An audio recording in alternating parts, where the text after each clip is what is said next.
झालं असं, सकाळ झाली, सगळा विधी आटोपला, आता पंढरपूरला निघायचंय. तेवढ्यामध्ये चोपदाराचा निरोप आला. म्हटले मालक आपला येशा गेला म्हणले.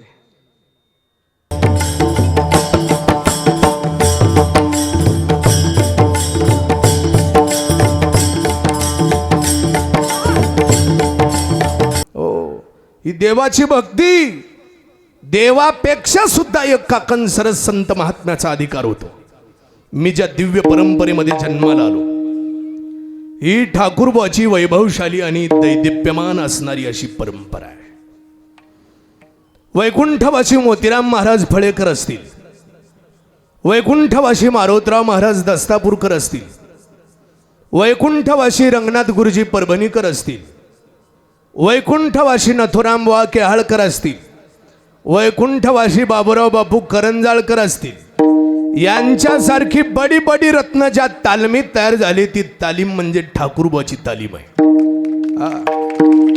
आता ही माझी 8वी पिढी या परंपरेतली. आमच्या या परंपरेमध्ये जेवढे काही महात्मे होऊन गेले, त्या सगळ्यांनाच परमात्म्याचा साक्षात्कार आहे. असा असा असा उभा केला महाराज देव सगळ्यांनी. सगळ्यांचीच मंदिर आहेत आज.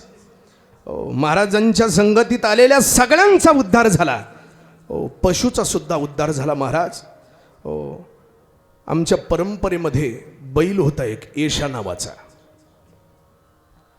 महिनावारी ही ठाकूरबाची लोहगाव दैठण्यावरून पंढरपूरला.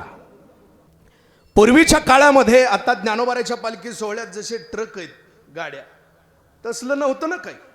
मग पूर्वीच्या काळात सामान पडशा कुठं टाकायच्या? बैलाच्या अंगावर टाकल्या जायच्या पडशा, युनो पडशा. आणि मग ते वारकरी भजन करत करत चालायचे. आमचा तो येशा नावाचा बैल होता, त्याच्या अंगावर पडशा असायच्या. पण महाराजांची दिंडी विसावली. रात्र झाली होती, मुक्कामाला थांबले.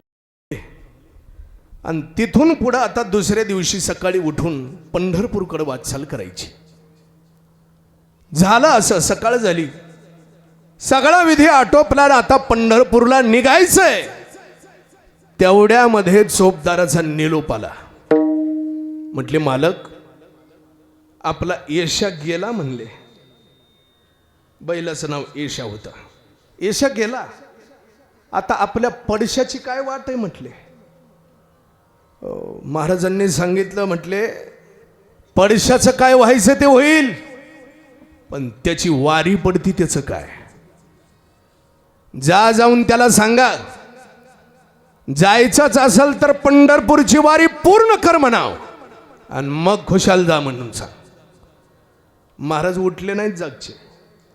महाराजांची ही आज्ञा घेऊन चोपदार मेलेल्या बैलाच्या जवळ आला आणि मेलेल्या बैलाच्या कानात ही आज्ञा सांगितली, मालकाची आज्ञा आहे, तुला आत्ता जाण्याकरता परवानगी नाही दिली मालकानं, वारी पूर्ण करून मग जा म्हटले. आणि एवढं आज्ञा कानात सांगितल्याच्या नंतर जवळ असणाऱ्या वारकऱ्यांनी सगळ्यांनी जयघोष केला. महाराज पुंडलिक वरदा हरी विठ्ठल श्री ज्ञानदेव पंढरीनाथ भगवान की. एवढा गजर केला आणि चमत्कार असा झाला, मेलेला बैल असा झोपेतून उठावा तसा उठून उभारला. महाराज पंढरपूरची वारी पूर्ण केली, मग देह ठेवला. हा अधिकार ठाकूरबुवाचा आहे. म्हणजे बैलानं सुद्धा आपली पंढरपूरची वारी चुकू दिली नाही. हा घराणा म्हणजे ठाकूरबुवाचा घराणा आहे.